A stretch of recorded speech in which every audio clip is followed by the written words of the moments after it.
The subject of this series is called The Restoration of All Things. The question is, what things? And this is obviously talking about, what is going to happen when Jesus returns? What's this got to do with the kingdom? Now, I'm going to be assuming a few things here. I'm going to be assuming that you have somewhat of a familiarity of basic Bible prophecy passages, such as Ezekiel 38 and Zechariah 14. Right? And because we're going to be referring to those over the next few weeks, without sort of going into the into the exact detail. So I need you to be familiar, particularly with those two chapters. Now, some of the content of this class, these classes, may be new to you, and some of them may not be. But to our Christadelphian fathers, what we are about to study was the bread and butter of their hope. Now, some of the concepts that we go through are fairly straightforward. Others are difficult. And I'll try and do my best to explain things logically. If I lose you, please stop me and ask me to clarify what I'm saying. Now, with Bible prophecy in the Brotherhood, there is quite a range of beliefs, and that's okay. So that's all good. We believe our commonality is the Birmingham Amended Statement of Faith, and when it comes to Bible prophecy, I guess there is a little bit of variance there, and so if you feel that you believe something different, that's all good, and maybe we can discuss that afterwards. So now, with some of the things that I'm talking about over the whole range of these studies, there are some facts that can be easily ascertained from the Bible, yet there are some things which are logically inferred, and there are some things which I've even had to guess. So for each of these things, I'll try and be clear whether they are fact or perhaps inferred. I'll try and do that. So when looking at Bible prophecy, there we go. I've read a fair bit of material here, okay, and I've listened to a number of different studies from different brothers, and there's a list of these some of the ones that I've seen. Now, I don't know if you can see this. The basic structure of what I've got in this series comes from this book. You can see it's not a very thick book. I think there's something like there's 56 pages in this book, written in a very old-fashioned way, and it's written like that because it was written by Brother John Thomas, and I can't remember the date he wrote this. And it's called The Mystery of the Covenant of the Holy Land Explained. Now, if you've ever tried to read Brother Thomas's writings, they're pretty challenging to read. I'm not the best reader in the world. For some of the things I have to read over and over and over again just to see what's being said. But that's just me. I'm not the best reader. But yeah, it is amazing how much Brother Thomas actually knew about prophecy. It is unbelievable when you read what he wrote back then. So let's get on with it now, and we're going to start by reading this passage. All right, it's Acts chapter 3, and we're going to read verses 19 to 21. Now, I might ask Brother Dan if you could read that for me, please. And it's going to talk about, it's going to go right into the core of the subject about, and it's going to mention something, an important phrase here. Acts chapter 3, verses 19 to 21. Repent ye therefore, and be converted, that your sins may be blotted out, when the times of refreshing shall come from the presence of the Lord. And he shall send Jesus Christ, which before was preached unto you, whom the heaven must receive until the times of restitution of all things, which God hath spoken by the mouth of his holy prophets since the world began. All right. So this is the phrase, which is the title of these talks. Brother Dan read the restitution of all things. In the New King James, it has the restoration of all things. Now, think about this. This is the Apostle Peter preaching the gospel to the Jews. Okay, and he says, look, God's going to send Jesus Christ, whom heaven must receive until the time of restoration of all things, which God has spoken by the mouth of all his holy prophets since the world began. And so this time of restoration of all things is something that is not new in the scriptures. It's not just a New Testament thing. It has been. Peter says it's something that all the holy prophets have spoken about in old times. So my question then is, and I'll ask you this question. So please feel free to respond. If you get a different answer to what I'm expecting, that's okay. Just feel free to respond. I'm going to ask a question. What things will be restored? Kingdom to Israel? Yeah, okay. All right. So very good answer. So Brother Robert said the kingdom to Israel. Now, how do we know that? Well, if we just come back to Acts 1 and verse 6, this is what the disciples asked the Lord. They said, it says, when they came together, they asked him, saying, Lord, will you at this time restore the kingdom to Israel? Okay, so we perhaps get a hint here that the restoration of all things is actually the restoration of Israel. Okay. Now, what do we mean by the restoration of Israel? Are we talking about the return of Jews back to the land in 1948? Or are we talking about something that is still yet to happen? Well, can I suggest that it's something that is still yet to happen? In Matthew 19, I'll just put it on the screen. I'll put this quote on the screen here, and I'll just read it from here.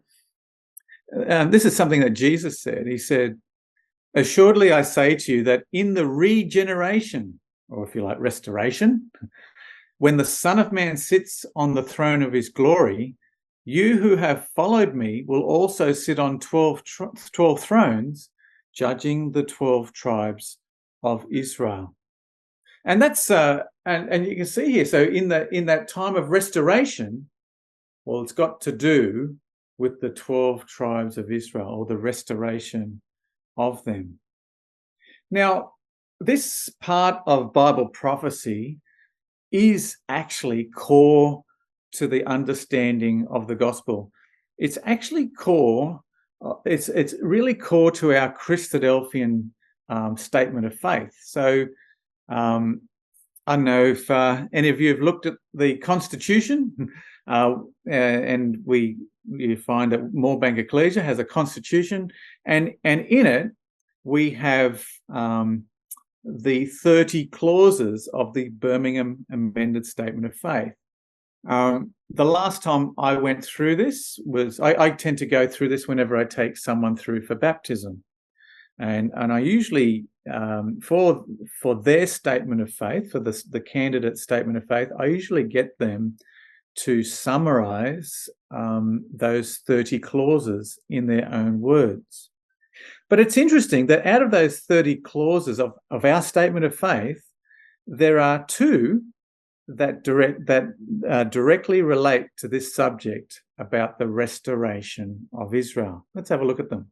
So clause 21, it says this: it says, this is what we believe, right? We as Christadelphians, we believe this, that the kingdom which he will establish will be the kingdom of Israel restored in the territory it formerly occupied. Interesting, right? In the territory it formerly occupied. I want you to hold that thought till we get to the very final class, which could be about a year away. All right. So that's a long time to keep that thought. All right. The kingdom which he will establish will be the kingdom of Israel restored in the territory it formerly occupied, namely the land bequeathed for an everlasting possession to Abraham and his seed, the Christ, by covenant. All right. And then there's a number of quotes there that the statement of faith lists as evidence for this belief. All right. So that's one clause there. The second one is this, clause 22, that this restoration of the kingdom again to Israel will involve the ingathering of God's chosen but scattered nation, the Jews, their reinstatement in the land of their fathers. Okay, and then so the restoration of the of all things involves the restoration of Jews from all over the world into the land of their fathers, into the land that was promised to Abraham, Isaac, and Jacob. But then here, just as a little bit of a little snippet here from Elpis Israel, which is a book that Brother John Thomas wrote to promote the gospel. He says this. He says the restoration of Israel is a most important feature of the divine economy. So in God's plan and purpose, the restoration of Israel is so important to understand that they are integral to this to God's plan and purpose. He says it is indispensable to the setting up of the kingdom of God, for they are the kingdom. Okay. So when we think about the kingdom of God, we think about a restored Israel to the land. All right. So two clauses from our statement of faith are mentioned here. And I guess this is Bible prophecy. This is the essential Bible prophecy that we need to understand if we are to believe the gospel and be a Christadelphian. All right. So we'll move on to this next little bit here. So I'm going to ask you a question here. All right. And feel free to answer or not answer. Was this verse here fulfilled in 1948? And this is from Jeremiah 30, verse 3. It says, "For behold, the days are coming, says Yahweh, that I will bring back from captivity my people Israel and Judah, says Yahweh. And I will cause them to return to the land that I gave to their fathers, and they shall possess it." So was this, how about I ask this question? I'll make it easier for you. Was this totally fulfilled in 1948, do you think? No. No. And why do you say that, Robert? It speaks of the captivity of my people Israel, which won't happen until Christ returns and Elijah goes forth to call them back home. Yeah, good. Okay, so what Robert's suggesting is that there's a significant part of this prophecy that hasn't been fulfilled yet. And if some of you suggest that maybe this has partly been fulfilled, well, I could agree with that. All right, there has been a partial return of the Jews to the land. We say, yeah, that's for sure. We see that. We see that as a huge sign of Bible prophecy. But if we had to say, has this verse been fulfilled, we would say, no, it hasn't been fulfilled. Certainly hasn't been totally fulfilled yet. I'm going to put up another verse here. All right. So, and again, I'll ask this question: was this fulfilled in 1948? And this one's a bit more familiar to us. And funnily enough, I actually bring this one up when we used to do the seminars. It says, this one's from Ezekiel 37. It says, "Surely I will take the children of Israel from among the nations, wherever they have gone, and will gather them from every side and bring them into their own land.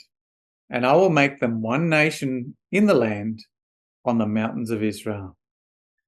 Now, what do you think there? Do you think, was that verse fulfilled in 1948? I'm going to say it was partly fulfilled then, but it goes on to talk about one king.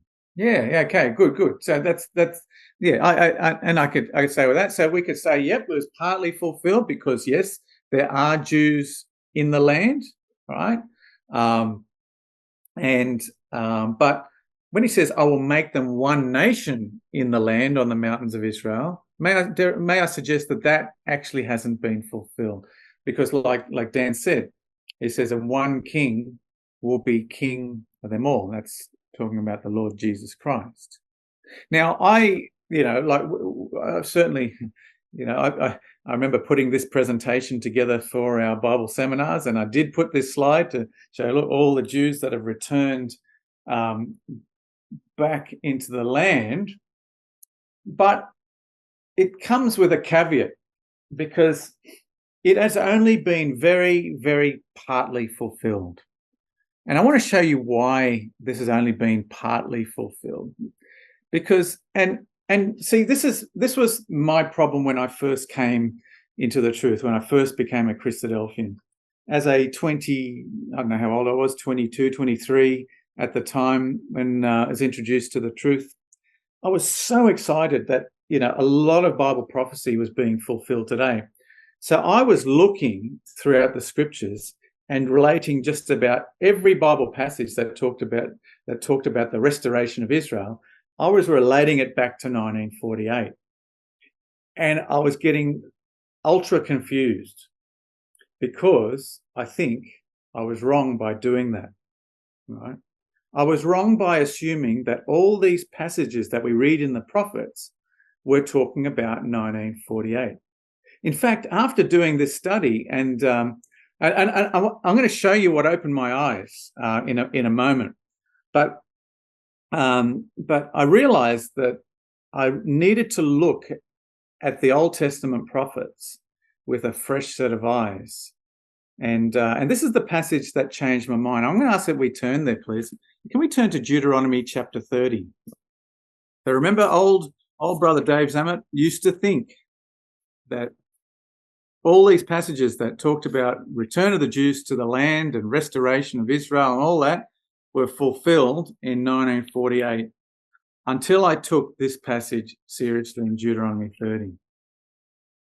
Now, remember the context of Deuteronomy 30, because it comes after Deuteronomy 28 and 29, right? So that's so Deuteronomy 28, if those of you are familiar with the Bible, Deuteronomy 28 talked about the blessings and the cursings.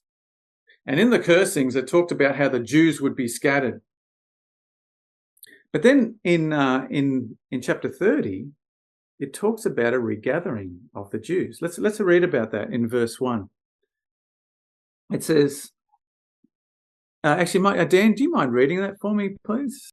"And it came to pass, when all these things are come upon thee, the blessings and the curse, which I have set before thee, and thou shalt call them to mind among all the nations, whither the Lord thy God hath driven thee." Okay, sorry, and verses 1 to 3. "And shalt return unto the Lord thy God, and shalt obey his voice according to all that I command thee this day, thou and thy children, and with all thine heart and with all thy soul, that then the Lord thy God will turn thy captivity and have compassion upon thee, and will return and gather thee from all the nations whither the Lord thy God hath scattered thee." All right, thanks. So look at the condition that God puts on the return of the Jews to the land. He says, if you call to mind, in other words, you start meditating, start thinking about the blessings and the cursings, right? And you think about them while you're scattered around all the nations of the world, and you return to Yahweh. All right, that's Malachi 4, by the way. All right, and you return to Yahweh your God and obey his voice according to all that I command you today, you and your children, with all your heart and with all your soul, that Yahweh your God will bring you back from captivity and have compassion on you, and he will gather you again from all the nations where Yahweh your God has scattered you. And verse 4 says, if any of you are driven out to the farthest parts under heaven, from there Yahweh your God will gather you, and from there he will bring you. And then God will bring you back to the land which your fathers possessed, etc., etc. Right? Can you see it's conditional? The restoration of Israel is conditional on them returning to Yahweh. Right? And that's why Brother Thomas could see that, well, there would be a, the proper restoration of Israel would happen after Jesus returns. Okay. And so this made me think, oh, those verses in the Bible which talk about the restoration of Israel, a lot of them are yet to be fulfilled. There are some that have been fulfilled for sure, but can I suggest that the vast majority of prophecies that talk about the restoration of the Jews to the land are yet to happen. Okay, so that's a big call. Okay, and that's and I got to say that after I realized that, it has really unlocked the understanding of prophecy to me. Anyway, by all means, if you have a different opinion, that's all good. I'm okay with that. But and look, this is one thing. This has also changed my view as well, because when I first came into the truth, I would look upon natural Israel, and when I say natural Israel, Israelis in the land, and think that, well, whatever they do must be right. It must be God. God has consented to that war and to this war and to that battle and all that sort of thing, and therefore, as Christadelphians, we should favour everything that they do. Can I suggest that that's a totally wrong view of natural Israel? Because they are yet to come back into covenant relationship with God, and therefore what they do is just the same as any other nation, any other nation trying to defend themselves. And sure, we certainly, as brothers and sisters, we have an affinity. We can see that they are God's people, certainly lost people. But they have lost their way, but they are yet to return to Yahweh is, I guess, the key there. Are there any comments on that? Because I will clarify what I'm saying shortly. But any comments there? David, I think I love that verse in front of us, because it said in Ezekiel 37 verse 21 to 22, it says, I'll make you one nation in the land on the mountains of Israel. Yep. And Israel was known, yes, in the old days unto David and Solomon, but then it changed its name when the Romans invaded. Yeah, yeah. And it was known as all sorts of names, and then it became Palestine. Yeah. Until 1948. And when they became a nation. Oh, it's beautiful. Yeah, that's right. Yes, and that's you read that, and I think, that's a little bit of prophecy. Just 100%. Yes. 100%. 1948. That, what happened in 1948 is an amazing sign of Christ's return. Absolutely amazing, and it should still continually get us excited. And it's still, when we see things happening in the land today, and this subject has become very relevant, I guess, because of what's happening in the land today. It should stir us up, okay? But what we've got to realize is the people of the land there, the Jews, sorry, the Israelis rather, are yet to be converted.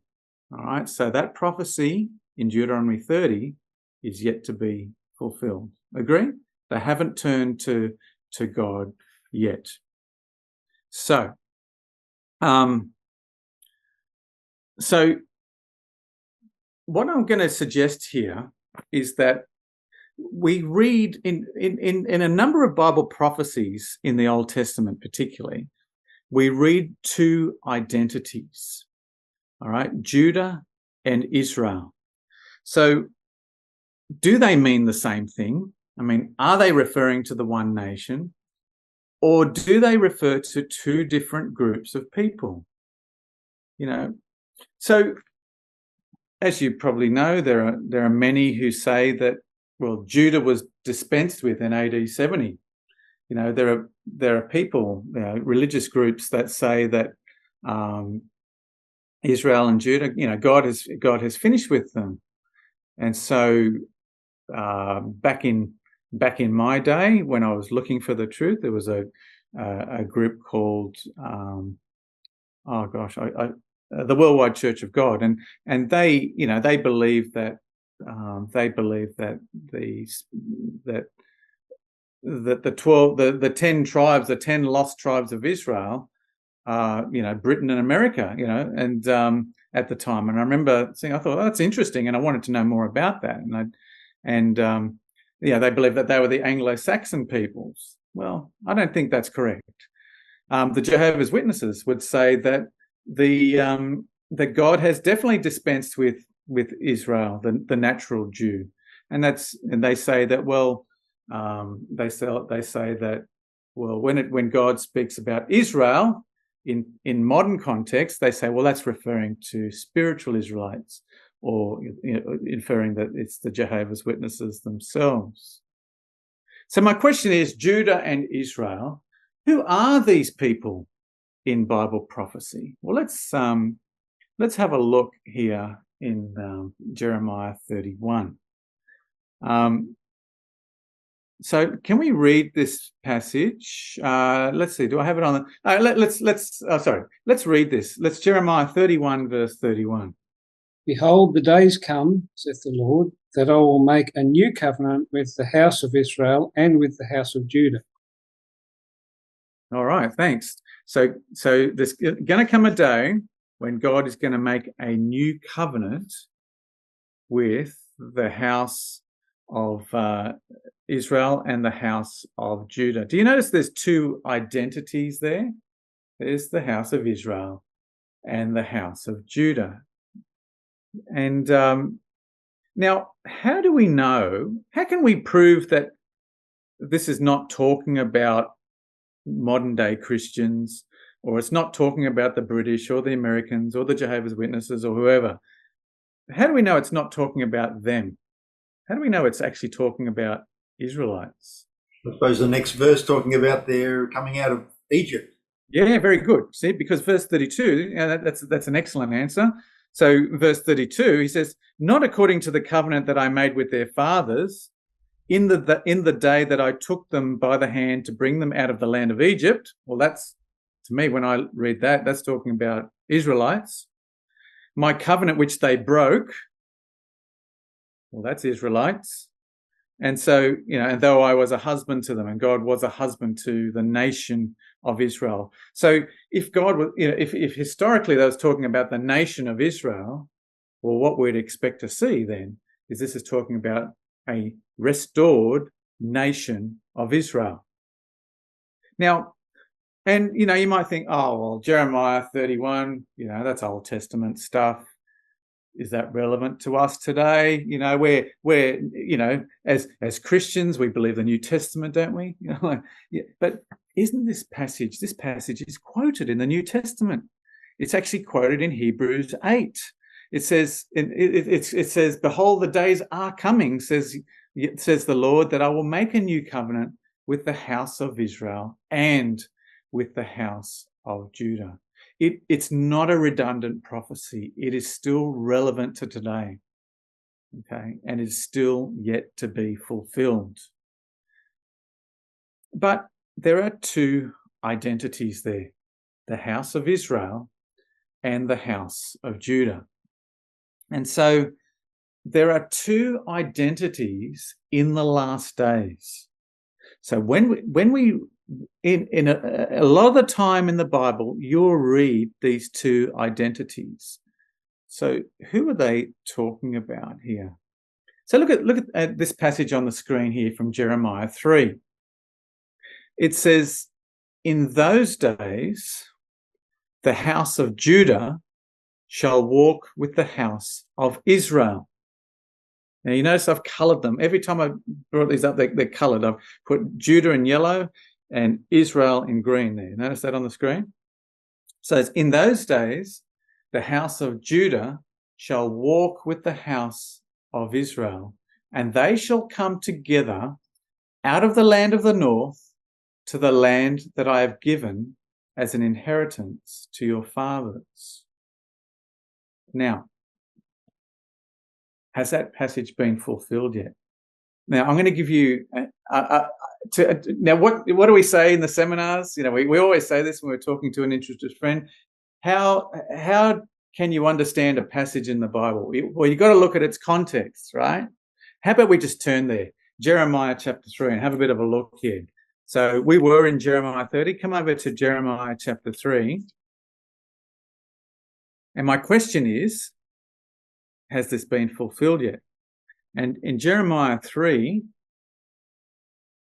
the context of verse 18, I guess, would be it starts from verse 14, we'll say.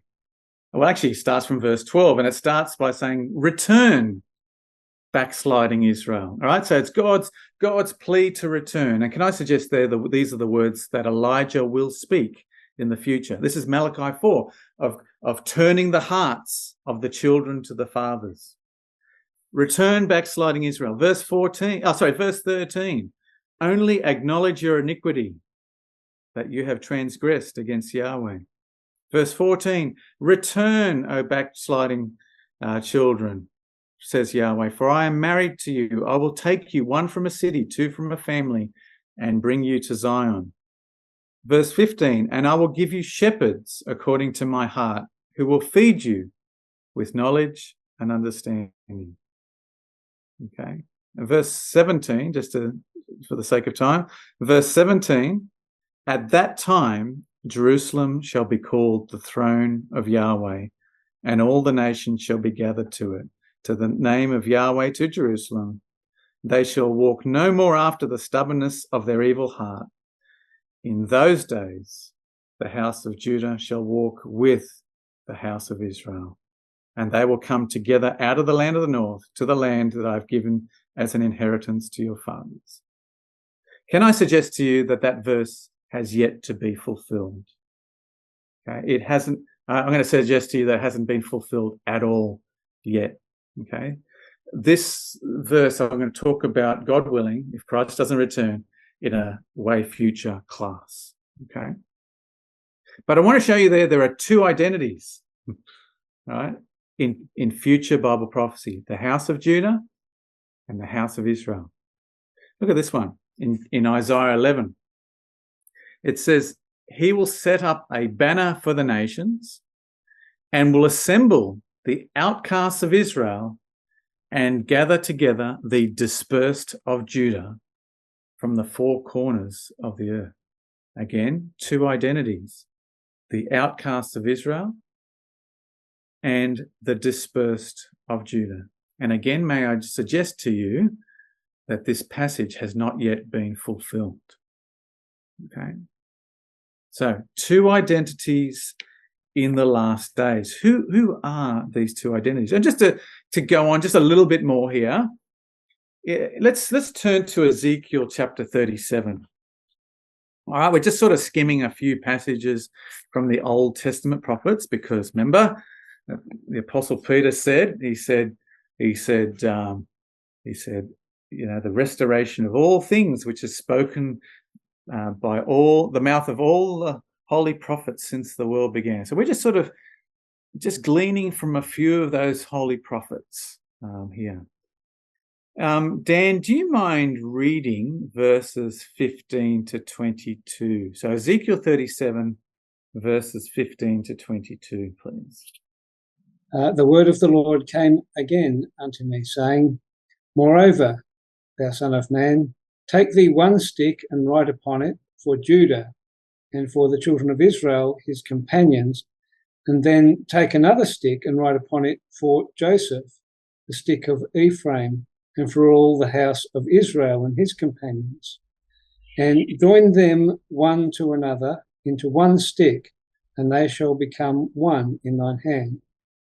And when the children of thy people shall speak unto thee, saying, Wilt thou not show us what thou meanest by these? Say unto them, Thus saith the Lord God, Behold, I will take the stick of Joseph, which is in the hand of Ephraim, and the tribes of Israel his fellows, and will put them with him, even with the stick of Judah, and make them one stick, and they shall be one in mine hand. And the sticks whereon thou writest shall be in thine hand before their eyes, and say unto them, Thus saith the Lord God, Behold, I will take the children of Israel from among the heathen, whither they be gone, and will gather them on every side and bring them into their own land. And I will make them one nation in the land upon the mountains of Israel, and one king shall be king to them all. And they shall be no more two nations, neither shall they be divided into two kingdoms any more at all. All right, thanks. So here we go. We're told we've got two identities in the last days. We've got, it says on the screen here, you've got the stick of Joseph, because it's symbolized by two sticks. It's got the stick of Joseph, which is in the hand of Ephraim, and he's going to join that with the stick of Judah. Now, in this case, I've got Joseph in green, because Joseph and Ephraim is synonymous with Israel. Okay, they were the separate tribes there, but they represented, if you like, the tribes of Israel as such. And notice there, it's that the stick of Joseph is going to be joined with the stick of Judah, not the other way around. Now, that's interesting, because that's the order that it's going to happen.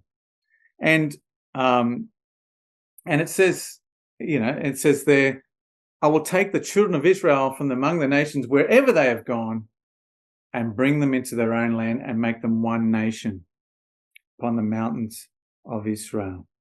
So these two, the scattered Jews, are going to be brought together with the people, with the Jews who are in the land. Now, let's try and understand who these two identities are. Okay, so remember we talked about Israel and Judah. I want to talk about them historically. So you may remember from your Old Testament reading that Israel was united under David and Solomon. Okay, all 12 tribes were controlled by one king, David, and then Solomon. Okay, but unfortunately, there was, and I was going to say, this is the only time that Israel was all together. But then, unfortunately, when David's son Rehoboam came to the throne, the kingdom split. Okay, so after Solomon died, Israel and Judah separated, and that's because Rehoboam was pretty insistent on raising the taxes and making their burdens harder. So Israel said, we've had enough of this. See to your own tents, O David. And so the kingdom of Israel split. So the northern kingdom, the northern 10 tribes were referred to as Israel, and the southern 2 tribes of Judah and Benjamin were referred to as Judah. So we had kings of Israel okay, and we had kings of Judah, 2 kingdoms. We had 2 identities historically, okay, those 2 kingdoms, Israel and Judah. And then what happened was in 700 BC or thereabouts, the northern kingdom of Israel was taken captive. Okay, so the Assyrians came down, invaded Samaria, the capital, and the people of Israel, the northern 10 tribes, those people were taken out of the land and resettled in other parts of the world. Okay? And what the Assyrians did was they brought Gentiles, if you like, from other parts of the world, other parts of the nations they conquered, and they brought them into the land, and they became known as the Samaritans. Okay, and so it's 700 BC. If you looked at the world, if you had an atlas of the area, you will see the kingdom of Judah there. That was still there to the south. They were still in the land. So Hezekiah and Manasseh and Josiah, all those kings were still there, but there was no Israel. Okay, so Israel at that time were Israelites who were living in other nations, right? Fair enough. And we would say Judah were Israelites who were living in the land. Now, remember, I don't know if you realize this, but most of the Old Testament prophets, like Isaiah and Jeremiah and Ezekiel, they wrote their prophecies about this time and afterwards. Okay, so at the time when a lot of these prophets wrote their prophecies of the future, Judah referred to Israelites living in the land, and Israel referred to Israelites living among the nations. Do you get that? Because this is really important. It's a really important key to understanding latter-day Bible prophecy. All right, so what happened later on? Well, then from about 606 BC, Judah went into captivity. Okay, the Babylonians came in, Nebuchadnezzar came in, and bit by bit, the people were taken captive, and they went into captivity into Babylon. But from about 536 onwards, Jews returned to the land. Right, the Persians took over. King Cyrus, said, "All right." He made a proclamation for the Jews to return to the land, and so Judah returned to the land. They were in captivity for about 70 years, as the prophet said. Okay, so Judah returned to the land, and so Judah returned from captivity at that time. However, this is really important. Israel never returned to their land. So even at this point in time, there was a Judah in the southern part of the land. They returned. The northern 10 tribes never returned to the land. Right? And so in the days, when you're reading books of like Ezra and Nehemiah, so this is after the return of the captivity from Babylon, when you read these books, Ezra and Nehemiah, you will see that sure, there's sometimes the people who have returned to the land, sure, sometimes they're referred to as the children of Israel because, yep, I guess they're still Israelites, but it is called Judah. Like, for example, when Nehemiah said to the king, he said to the king, "If it pleases the king, and if your servant has found favor in your sight, I ask you that you send me to Judah." So politically speaking, they were called Judah. So when it comes to latter-day Bible prophecy, and when you read these two identities, Israel and Judah, in the same context, All right, this is really important what I'm saying here. When you read these two names in the same context, this is what we suggest they mean. That Judah refers to Jews living in the land of Israel. Whereas if you read about Israel, it's referring to Jews living in other nations at the time of Christ's coming. Okay, so let me say that again. If we're reading latter-day Bible prophecy and it mentions both these names, Judah and Israel, in the same context, Judah will refer to the Jews who are living in the land at the time of Christ's coming, whereas Israel will refer to Jews living in the rest of the world at the time of Christ's coming. Is that a fair enough conclusion? I think it is, because I think this is a really important key to understanding latter-day Bible prophecy.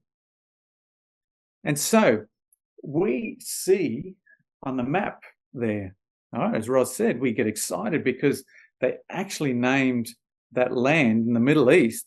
They actually named it Israel, which really gets us exciting. But when it comes to Bible prophecy, where these two names appear together, God sees it as Judah. Okay? So what's happening in the land today with the wars that are going on, that's actually, we're referring to that as Judah. So let's move on.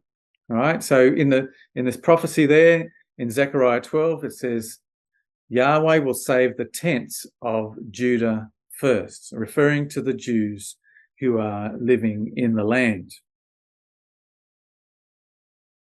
All right. Whereas Israel is referring to scattered Jews among the nations. Remember, when these two names appear in the same context, does this rule apply? Okay. All right. And so when he says, surely I will take the children of Israel from among the nations wherever they have gone, well, he's referring to the Jews who are scattered around the world. All right. So just sort of coming to the last slides now. Now, what did Brother Thomas believe on this? Well, would you believe that he really looked into this two identities thing, right?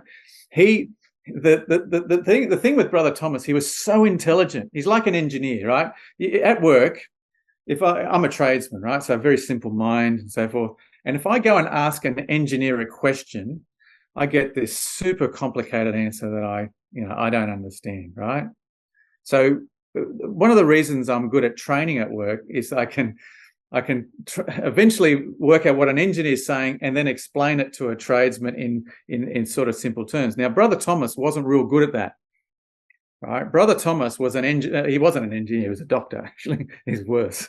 But he had such a fantastic mind that he assumed that everyone would just understand what he's saying. So he would just blurt things out without, like he would just say about two identities in the land, or two identities, Judah and Israel, expecting everyone will understand that. But he didn't explain why. And hopefully what I've done earlier is try to explain why he understands this. But this is what Brother Thomas believed. And this is the amazing mind. Remember, this is a brother who lived in the 1800s. No other Christadelphians around, okay? It didn't have other brothers and sisters in the truth to bounce these things off.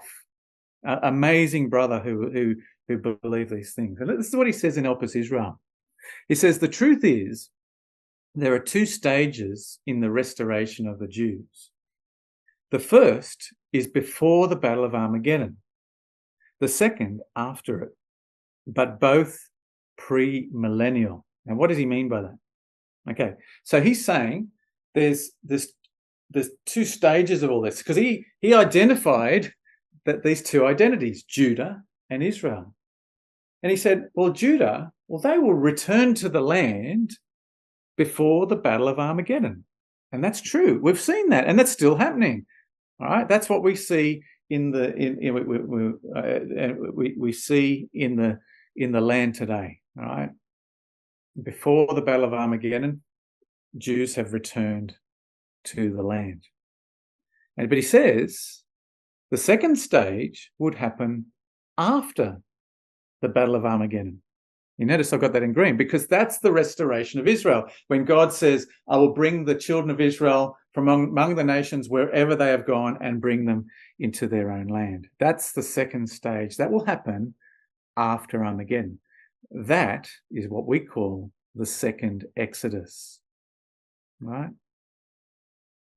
Now, when we think about the second Exodus, it is going to be far greater than the first Exodus. You know, the first Exodus, when God brought the children of Israel through the Red Sea, through the wilderness, and brought them into the land, and so many, the 10 plagues of Egypt, all that sort of thing. Whenever the Psalm, a lot of the Psalms refer back to those great historical miracles of the Old Testament, where God's awesome wonder was displayed. Well, in Jeremiah, God says, you know what? In the future, God's not going to be known as the God who brought the children of Israel from the land of Egypt. He's not going to be famous for that anymore.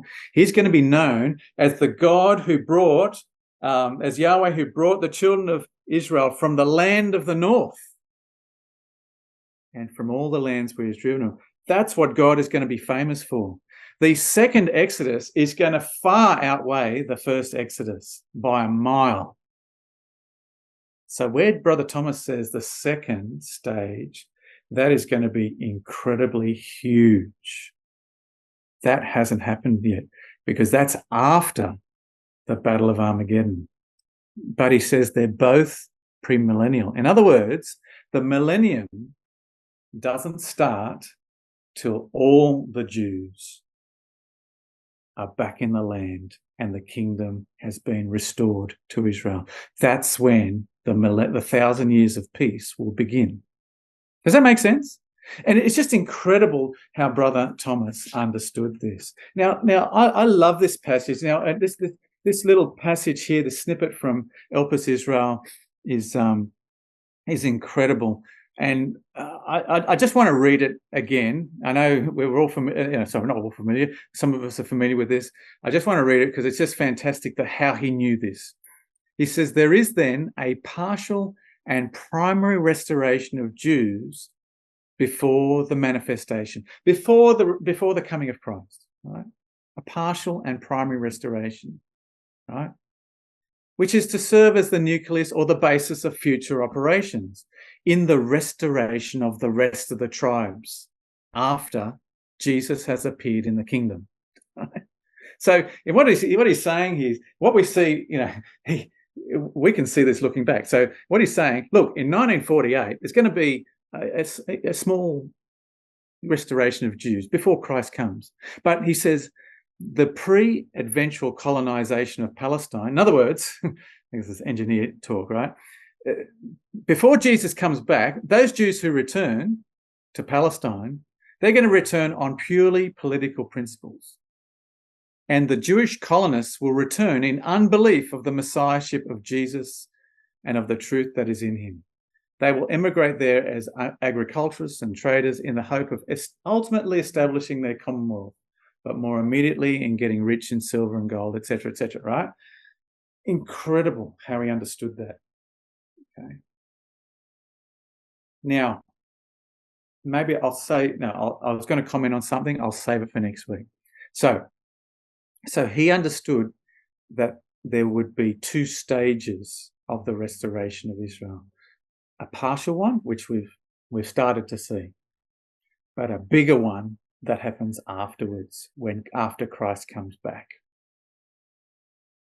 And he says this is quite an incredible statement. He says there's a passage in Isaiah 8 verse 14 where it says this. It says, he, that's talking about Jesus will be as a sanctuary. He's going to be a sanctuary.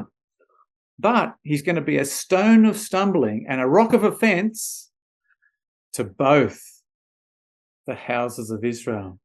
Now, these are not my words. This is what Brother Thomas says. He says, in Help Us Israel, he says, Jesus has already been a stone of stumbling and a rock of offense to Judah and his companions for 40 years, from the day of Pentecost to the destruction of the temple. In other words, that part, to both the houses of Israel, to Judah, that's already happened, right? That's before AD 70.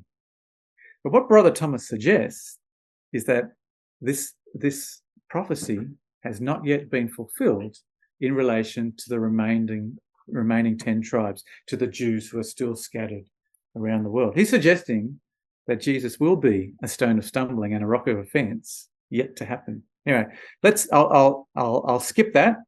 Just something to think about.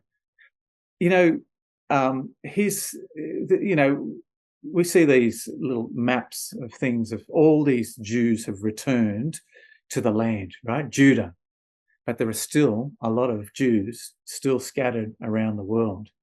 And if I looking at the Israeli or the Jewish population figures, core Jewish population figures around the world, in 2020, there were 14.8 million Jews all around the world. In the land, there were 6.8 million, you could say. And that constitutes Judah. 46% of the core Jewish population live in the land. Whereas in the nations, there's still 8 million Jews. And they constitute, in modern day Bible prophecy, Israel. Okay. Now, those Jews need to be brought back into the land after Christ comes back. That's the second Exodus. Okay.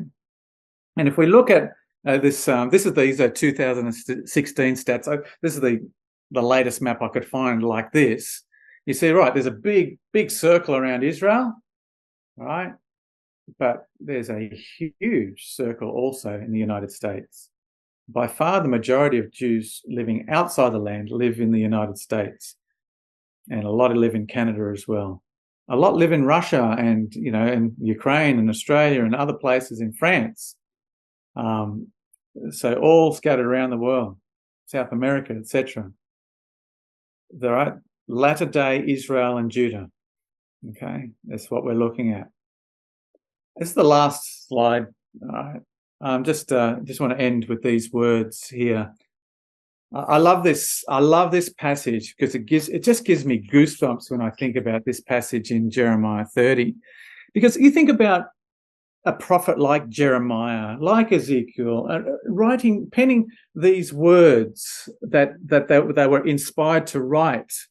Isaiah, the prophets would have been confused because, what is this talking? The prophet would be thinking, is this talking about now? Or is this talking about 20, 30 years, 40 years time, 50 years? Daniel was told, he says, go your way. He says, it's going to be a long time before the time of the end. But what God says, he says, look, God says in Jeremiah 30 verse 24, he says, the fierce anger of Yahweh will not turn back